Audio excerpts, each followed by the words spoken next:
because of what took place later on, and that is World War I. The Central Powers coming together against Britain, France, Italy, Japan, others here. The Russian Revolution exposed this secret treaty. And after that, the British said, no, we are committed to independence there. And that meant that they were going to promote the migration of Jews here. You had the League of Nations, which was formed, and the Balfour Declaration was accepted by it, but in the League of Nations, it was agreed that between France and Britain, that you will have mandates in this region.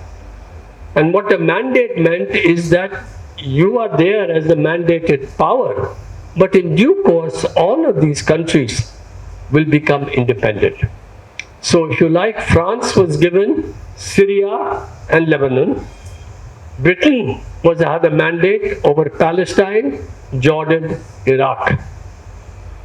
India says we were among the first colonized countries to become independent, 1947. Iraq becomes independent in 1932. Lebanon in 1943.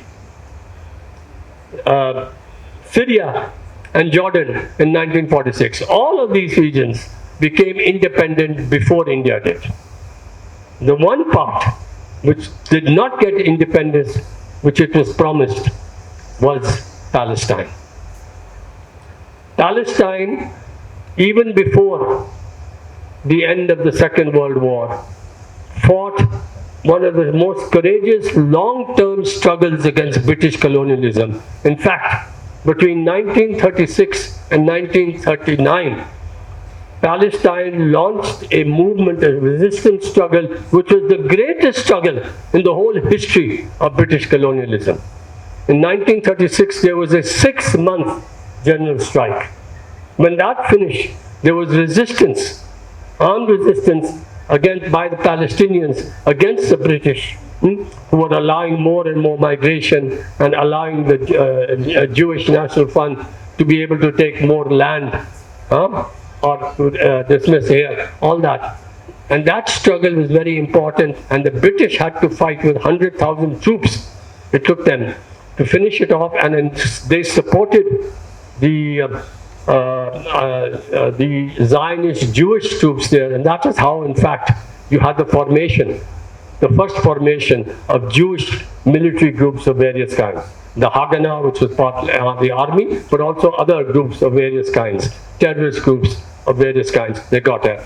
And that defeat of the Palestinians, in fact, it rendered them unable later on to launch a strong enough resistance against the British and against what was happening because of the Zionist cause.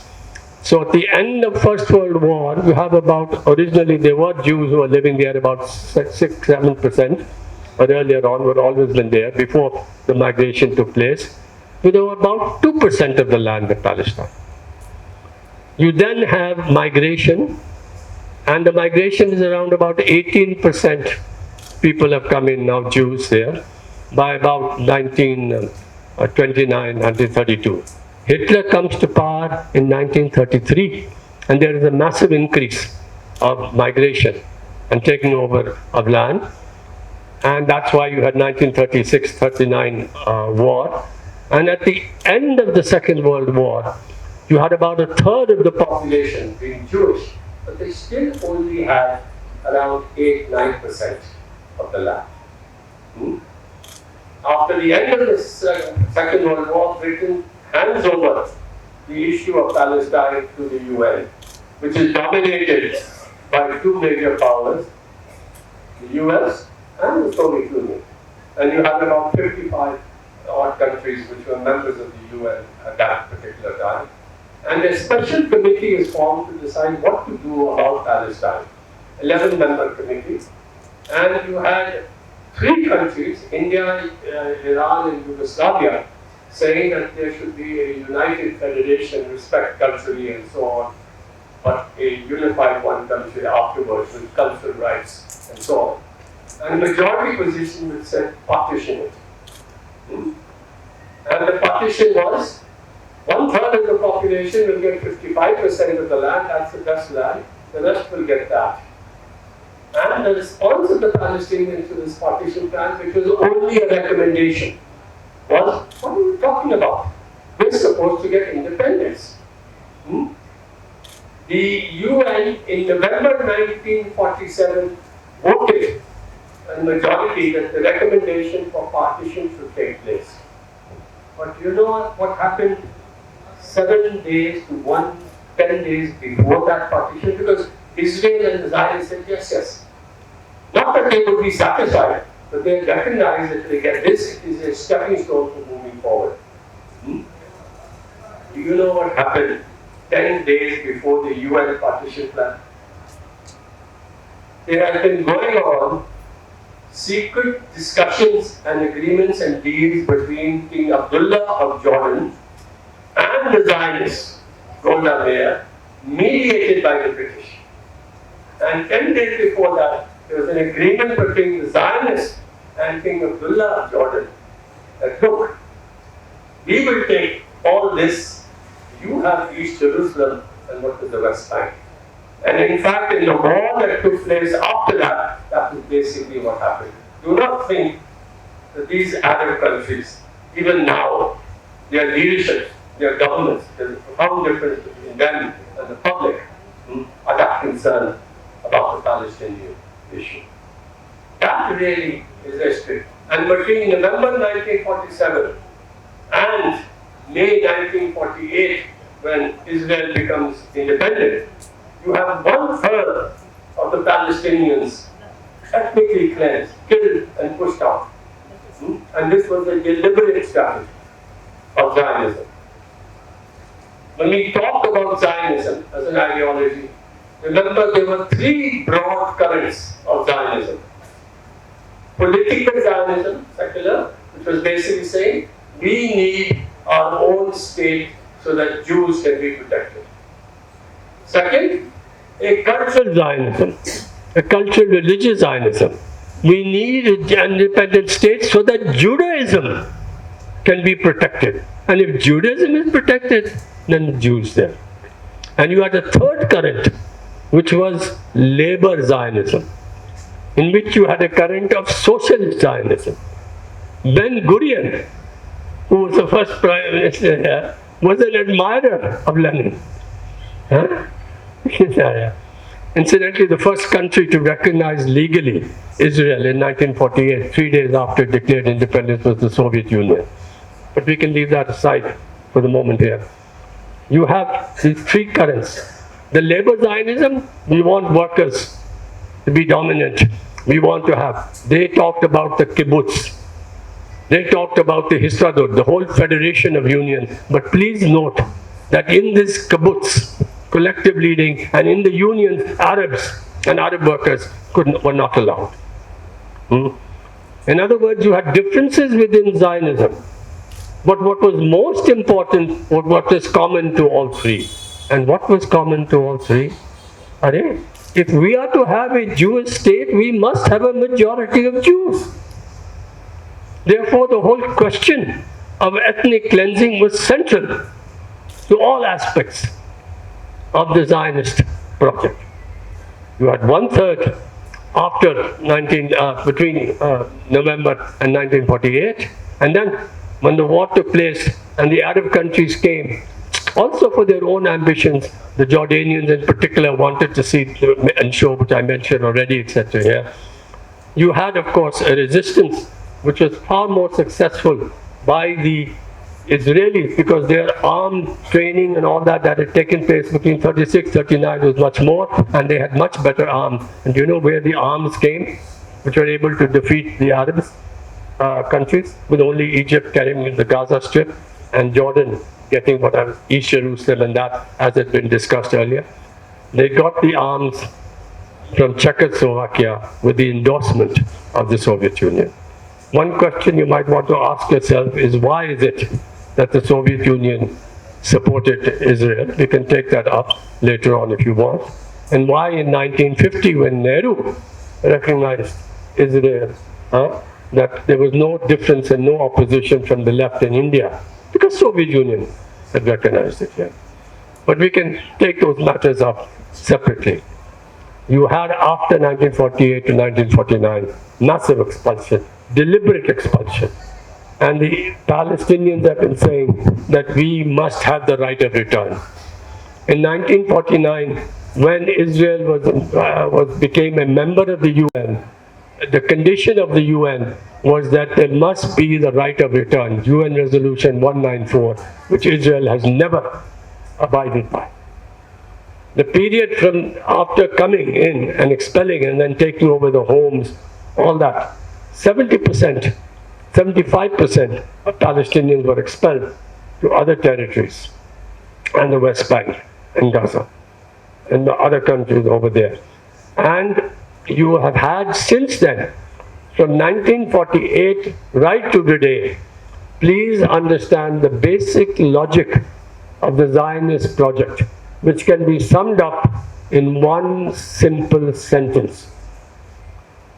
That sentence is more land, less Palestinians. That has been the basic project. There are differences within the Zionist government, the Zionist leadership. How, when, maybe we should make some adjustment here, maybe we can make some concession here. But overall, because we have to keep the US and the other supporters with us and so on. But this has been the basic, with differences around this here, whatever. But that's something to understand.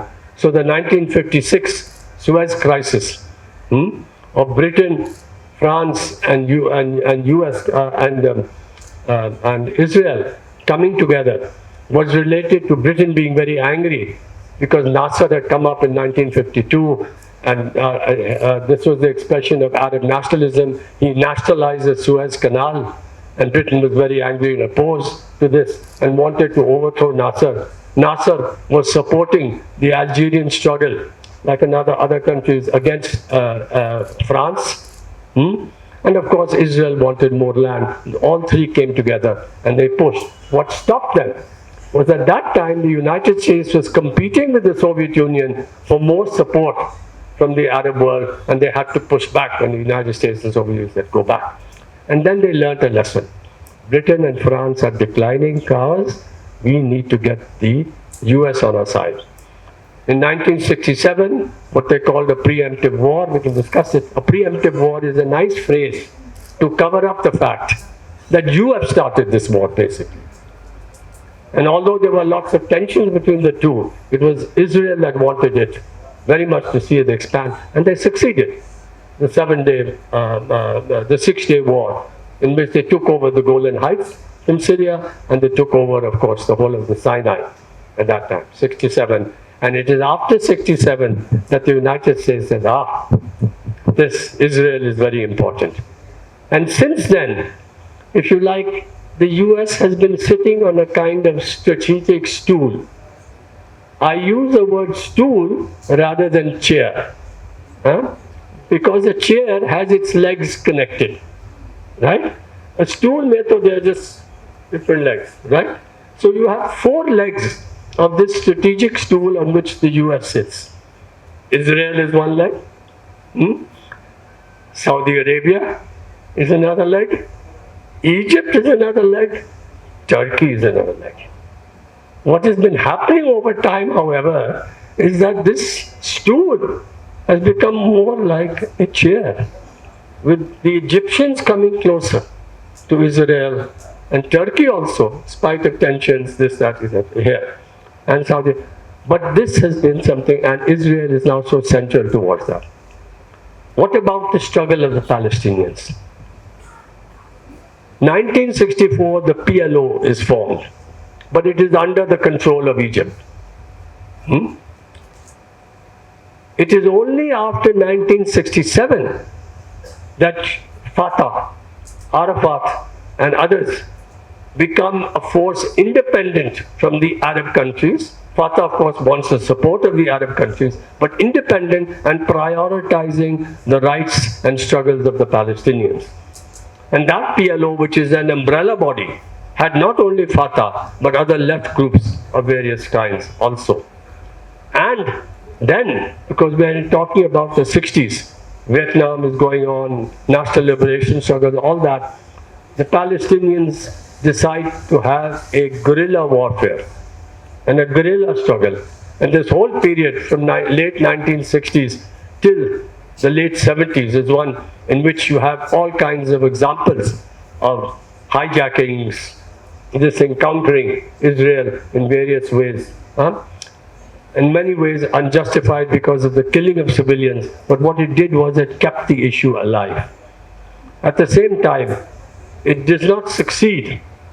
And in fact, there is a recognition by the Palestinians that this is not succeeding. And that what do we do now as we move towards that?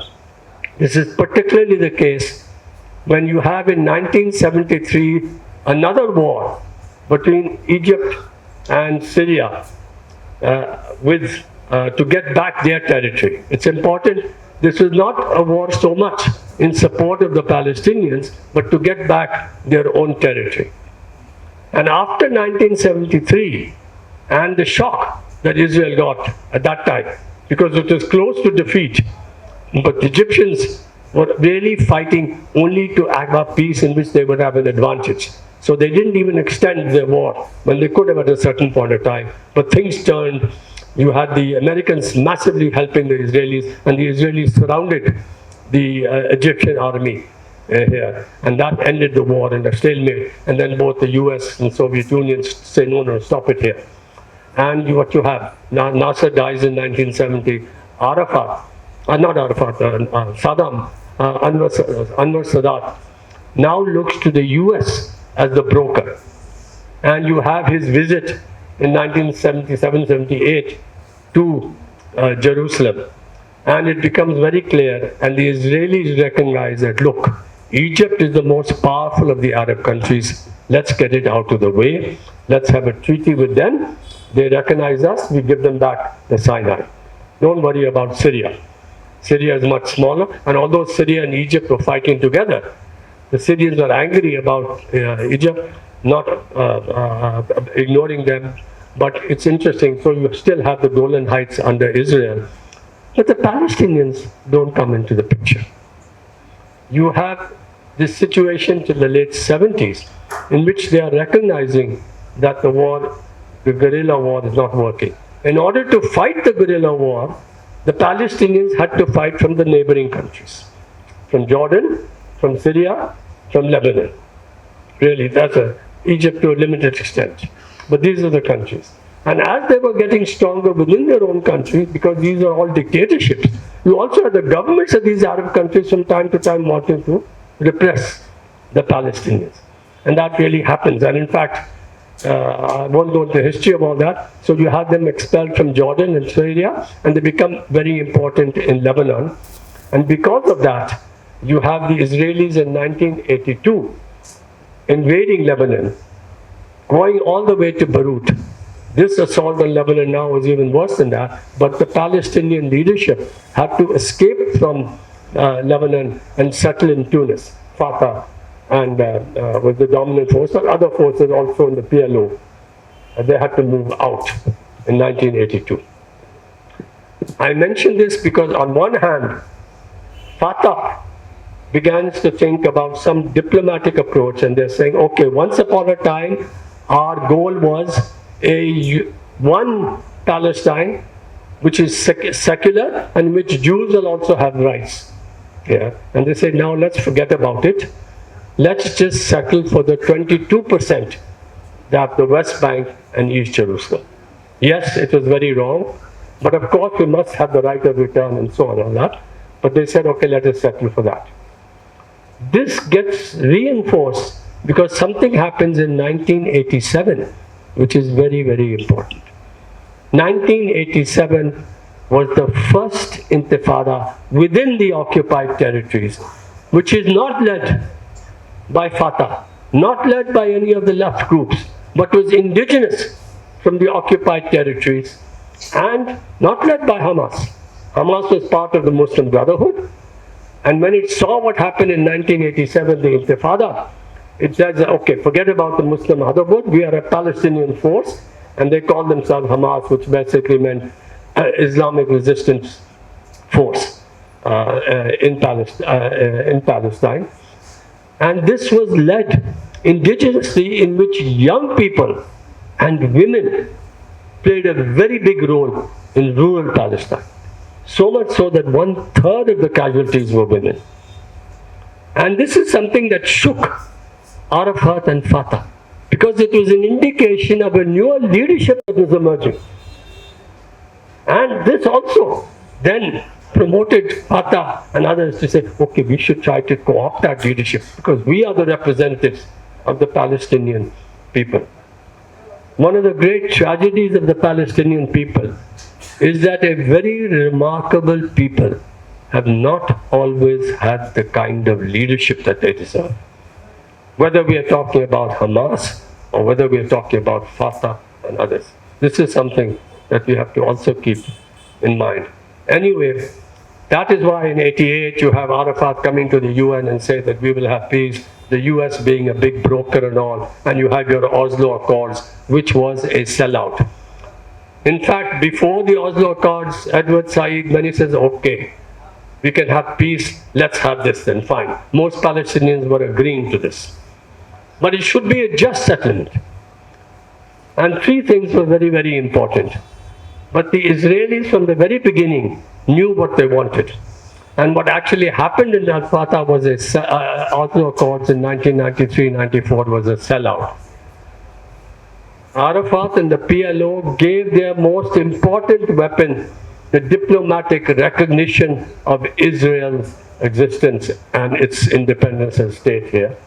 But Israel did not recognize the right of Palestinians to their own state.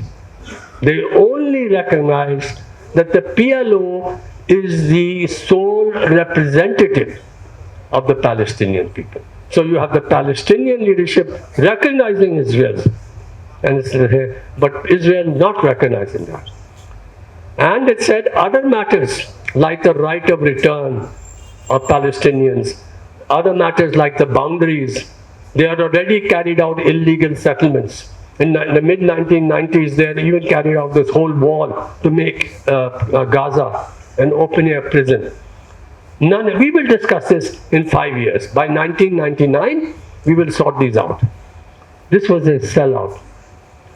Because the right of return is something that is absolutely fundamental. You are not going to have any just resolution of the Palestinian issue unless you address the question of the right of return in 1948 for all of those to come back. Why is this so important? Let's understand. Most of these are living in different parts of the world, neighboring countries, USA and all. They all want that Israel must accept the right of return. Must accept the right of return, which is different from saying that everybody must come back. So when Israel says, oh, we can't have everybody coming back and all, that's not the issue. Why is the right of return so important? Because you cannot have new relations and coexistence between Palestinians and Zionist Israelis until this is accepted. What do I mean by this?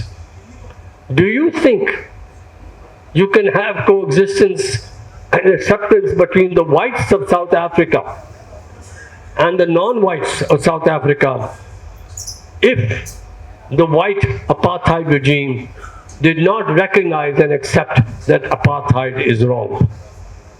Can you have new relations between a colonizing country like Britain and India if Britain does not accept that, okay, we're wrong, get out? It is the political question, the political symbolic question of the right of return. Not everybody must come back. You can negotiate about it. You can talk about compensation. But you cannot have that. If you do not have that acceptance of right of return, there cannot be a change in the fundamental relation. Why? What does Israel tell its population? The formation of Israel is the rectification of a great injustice done to the Jewish people in Europe. That's why we must have Israel. What they are not prepared to accept, even if you accept this, is that the very formation of Israel is a profound injustice to the Palestinian people. How on earth can you expect new relations between the two if the Israelis are not prepared to accept that? And it is very difficult for them to accept that. And yet, that is what the right of return means. 1993-94, you have the Oslo Accords. Between 93 and 1994, Oslo 1 and 2, you already have settlements expanding. The violation of Oslo Accords is there. And in fact, what has happened after the Oslo Accords is that Fatah and the Palestinian Authority, which was set up there, is actually a subcontractor for the Palestinians. And this is in fact a tragedy for the Palestinians. A central part of their leadership is now acting as a subcontractor. And the tension between Hamas and Fatah is very real. And even the China broker deal, which is recently, has not really resolved it. 1998, Hamas was formed.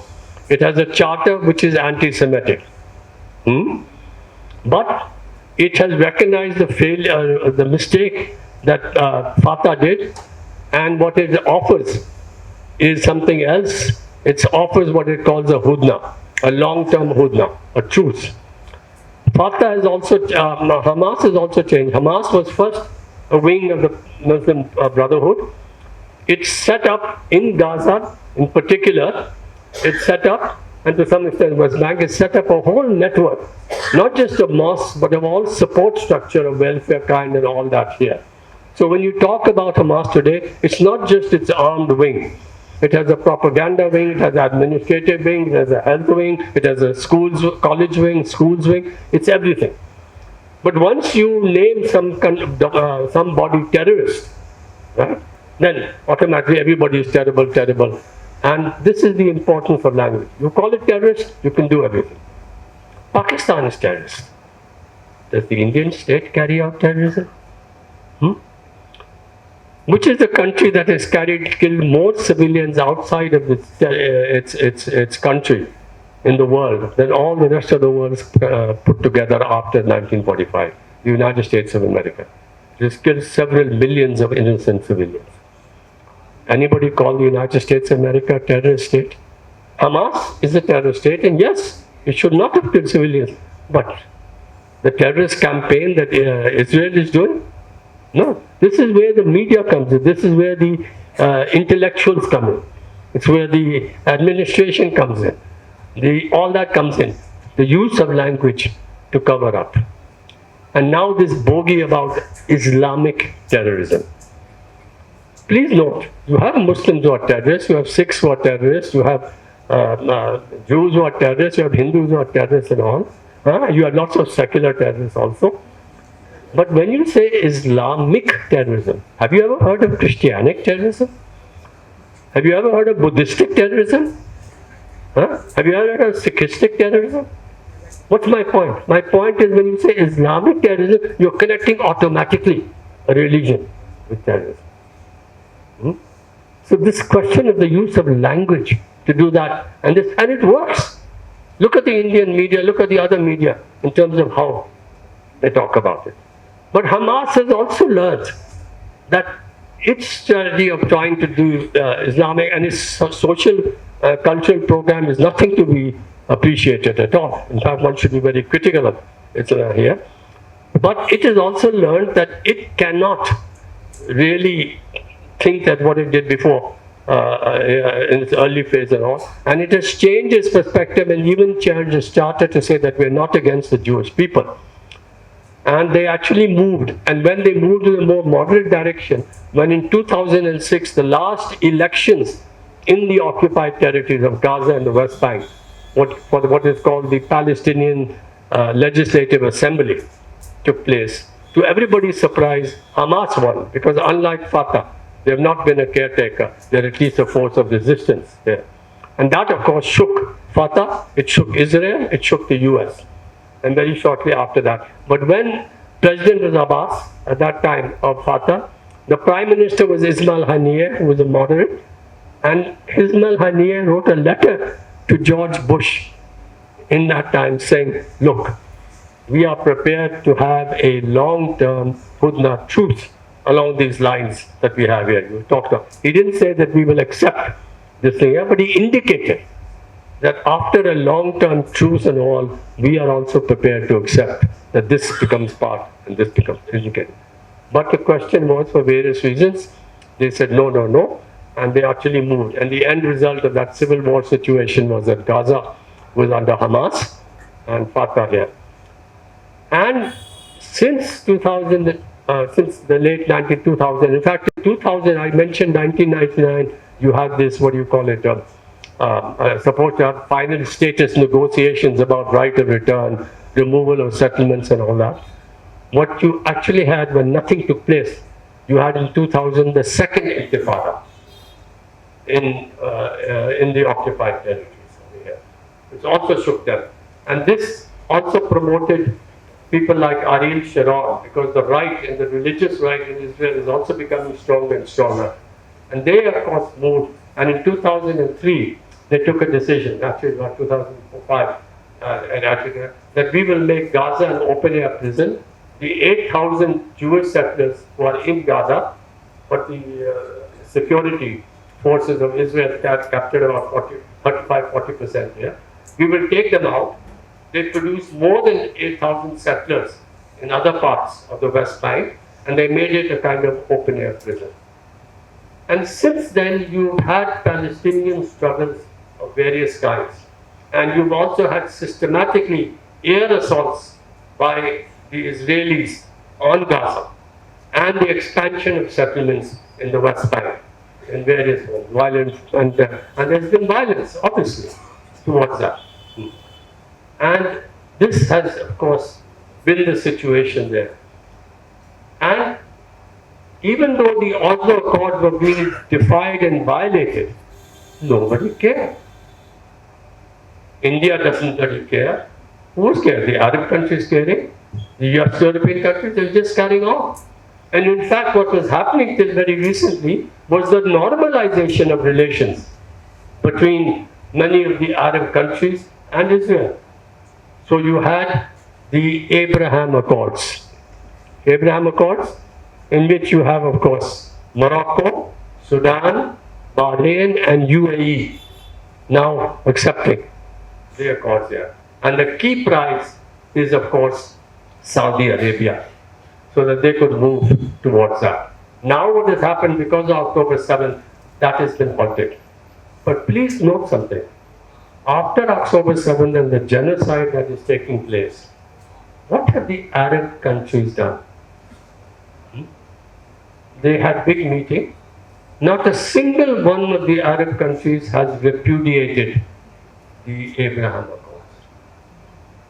The Arab countries and Iran together and come together can use their oil weapon to put tremendous pressure on that. Has that been done? No.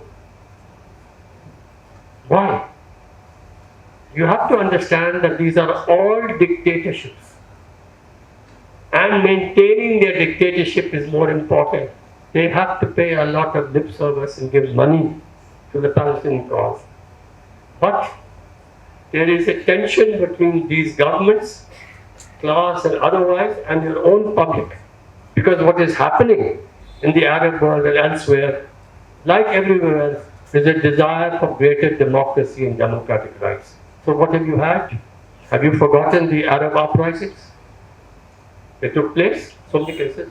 Unfortunately, the overall result of that is things are bad, but even after 2013, when Sisi comes back here, you have explosions in Syria, you have it in Libya, you have it in other places, Algeria. Don't think that the people in this part of the world who have suffered the longest stretch of dictatorships of any other part of the world, for decades and decades, are simply going to accept it. They're going to rise up.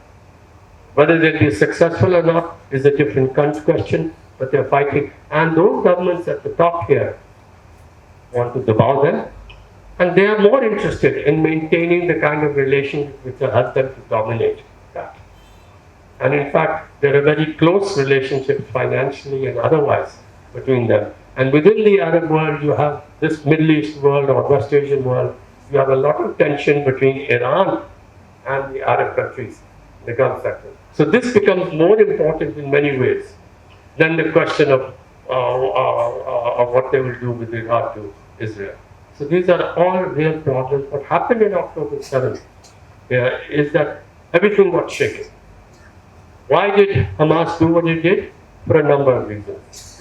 One is the whole question of the Al-Aqsa Mosque, which is being hammered, and as the religious right and far right is grown, there are more and more voices in Israel saying that it's not just a question of extending the wall and making things more difficult and restricting entry from time to time for worship by Muslims in the Al-Aqsa Mosque. The Al-Aqsa Mosque is the third holiest site of Muslims. It is the most holy site of Jews. The Temple Mount is there. We should break it. Yes, they're talking about breaking. And you had in 2022 the assault and others on the Al-Aqsa Mosque and the demonstration that took place over there. So this concern is one. Lots of Israeli Zionists are saying, we have such a large population of prisoners at this thing.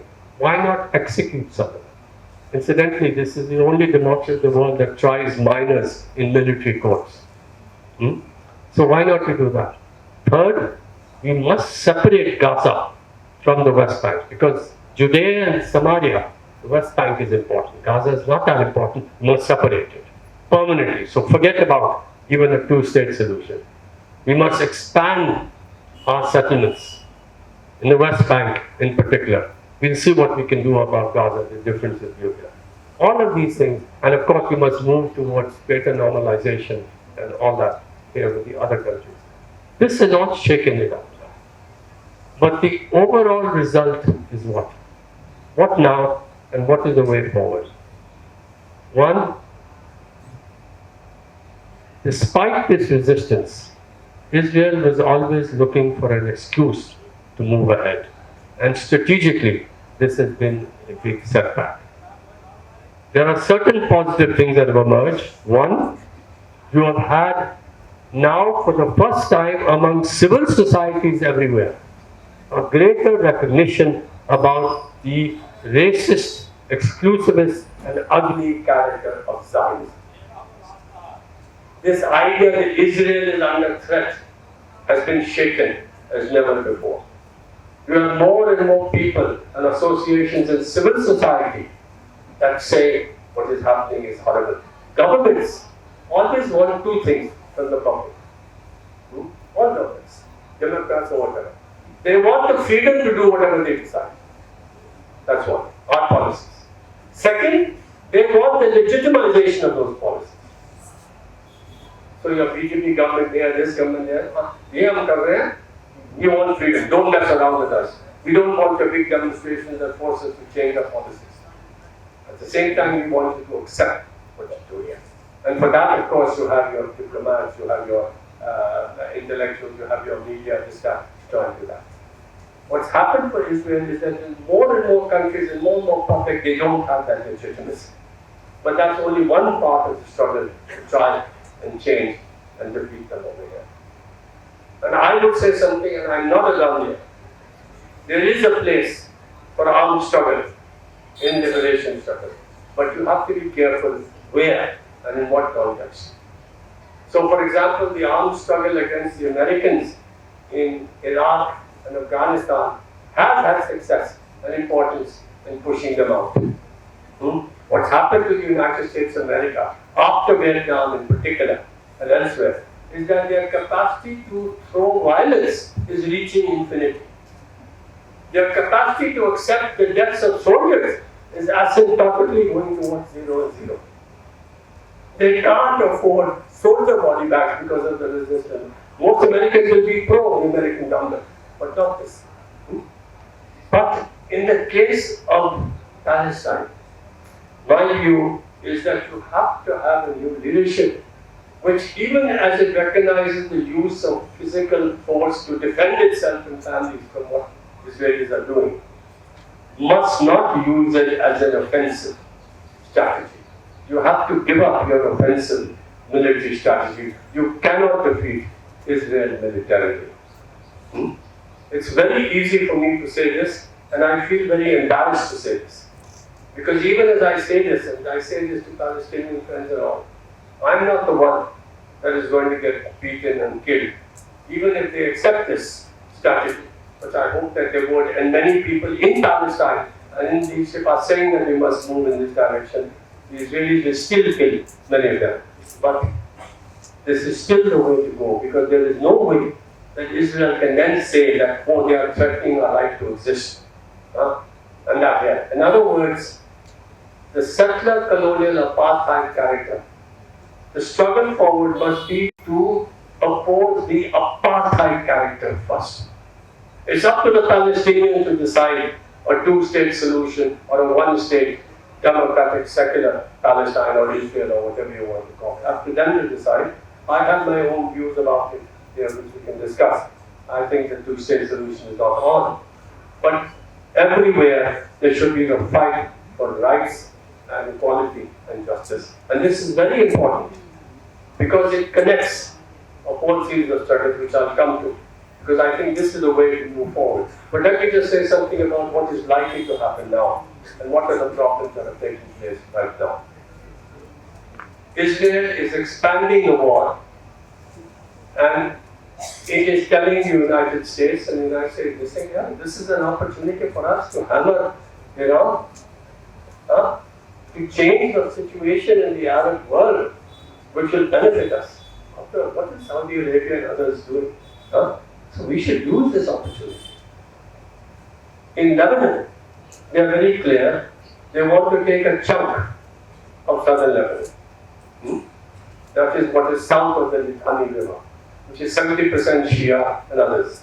About the breakup of Lebanon, I can tell you in the questions if you like here. They are more wary of extending their ground troops deeper into that. Airstrikes, fine. But deeper into that, that's trickier. They could lose a lot and they don't want to do that. But at least to have this substantial buffer and weaken Lebanon as much as they can. They're attacking Syria. They're attacking Yemen, the US in particular. And of course, what's the other place? Lebanon is there. Yeah, and Iran. Yeah. And Iran is tricky. The Iran, Obama did a deal with the Iranians on the nuclear issue. Iran said, we will not make nuclear weapons, let's have a deal. That was removed. Do you know that Israel is very opposed to the Obama deal, which prevented and which the Iranians agreed that they will not move towards nuclear weapons? Why was Israel opposed to that? They said it's too lenient. Why is it too lenient? Because it allows Iran to have it for peaceful purposes. In other words, Israel is saying that its country must not even have the capacity or even the potential capacity to ever make nuclear weapons, even though not all countries that have nuclear energy go ahead to make nuclear weapons. So it sees that here. It plays on the Arab-Iranian conflict. Since the US is also very critical of Iranian influence there, it's the most populated country there and has a military strength and so on. It sees some value and says maybe we can take advantage of this situation. In the Gaza, there is a difference between the US and the Israelis. Because at some time, I don't know when, but sometime this war will stop. What will happen to Gaza after that? The situation in Gaza is terrible. It is becoming uninhabitable. The number of people who are going to die and be killed is going to greatly increase because of epidemics and because of starvation. And some Israeli generals are saying we must promote this.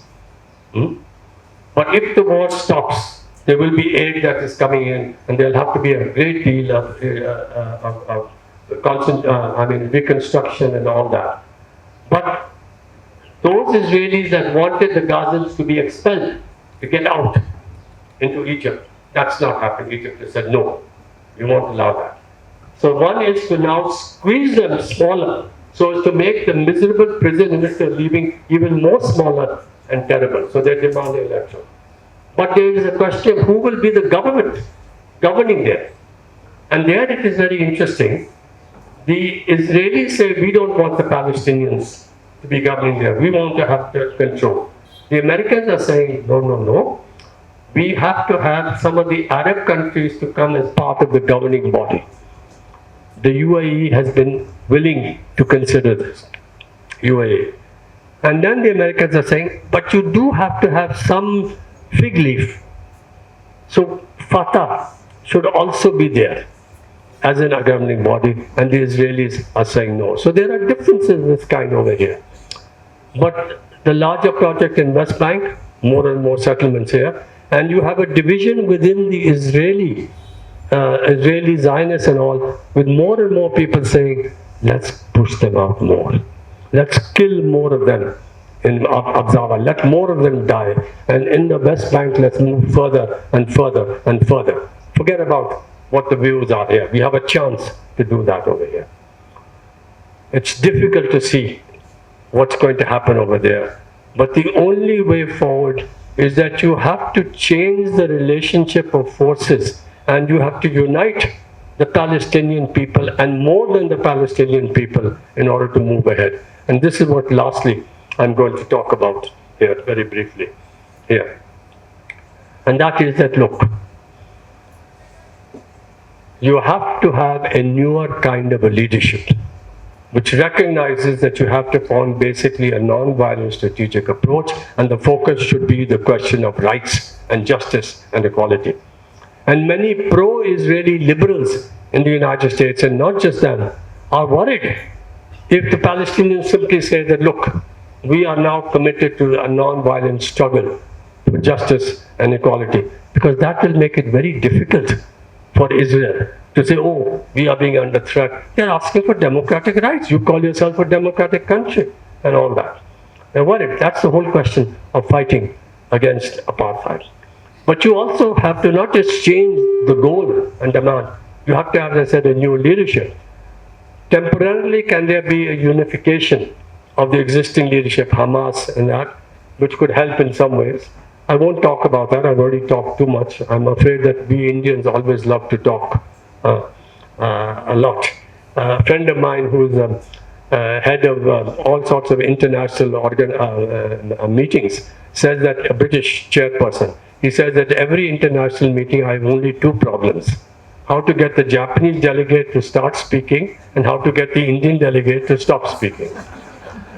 But my point here is that this, how do you change it?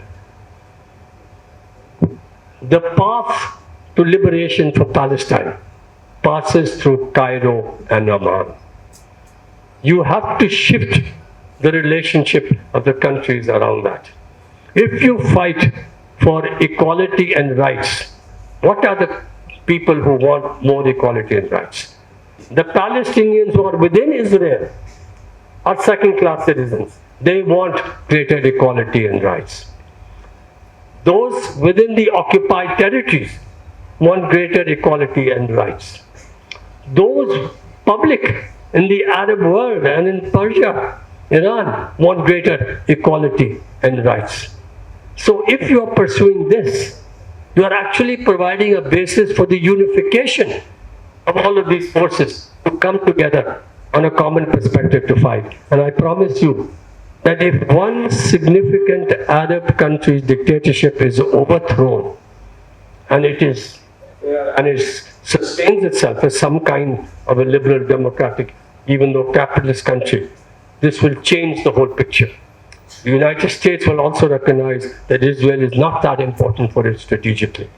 It can change a lot of the picture, and it can have a knock-on effect in other parts of this thing here. In other words, these struggles must be connected together. And one other positive development that has taken place now is that the Palestinian diaspora is now going to play a much bigger role wherever they are, whether in the Western countries or in the Arab countries nearby, and also presenting it. And what is truly amazing about the Palestinian people is that generation after generation of generation, wherever they are, remain committed to the Palestinian cause. And I think that this is the one way forward to try to bring that together here. And this too can also help to develop something that is also important, but has now become much weaker in Israel itself. And that is the left. The left in Israel is much weaker. And you have among Jews in the Western countries and the Jews in Israel very different. The younger generation in the Western countries are more and more anti-Zionist and critical of Israel. But the younger generation in Israel is worse than its parents and grandparents in terms of becoming more right-wing and pro-Zionist. We elders sometimes are not so bad. Huh? But I'm saying that this is a problem that's taking place. But the change in the relationship elsewhere that can have a very real effect. So I think this is the way forward. It's going to be a long struggle. It's still going to continue. But, as I said earlier on, Israel cannot do what the first type of settler colonial regimes did in terms of eliminating the people over there. In fact, they can squeeze them, they can do that. But that commitment struggle is something that is very, very important. And the responsibility for all of us is, of course, that elsewhere we must give solidarity and support to that struggle. And the way that we give solidarity and support is not simply the easy way of criticizing and attacking the Western government or Israel. It's also a question of us doing what we must do against our own governments, wherever we are, Sri Lanka, India, Pakistan, whatever, in the Arab world, to fight against that. And as I said, and I will end it here, to me, this Palestine issue is really the test of our own basic decency and humanity. If we don't stand up for the Palestinian people, we demean and we debase ourselves and all, even if it's not that much, which is good and decent within ourselves. Thank you very much.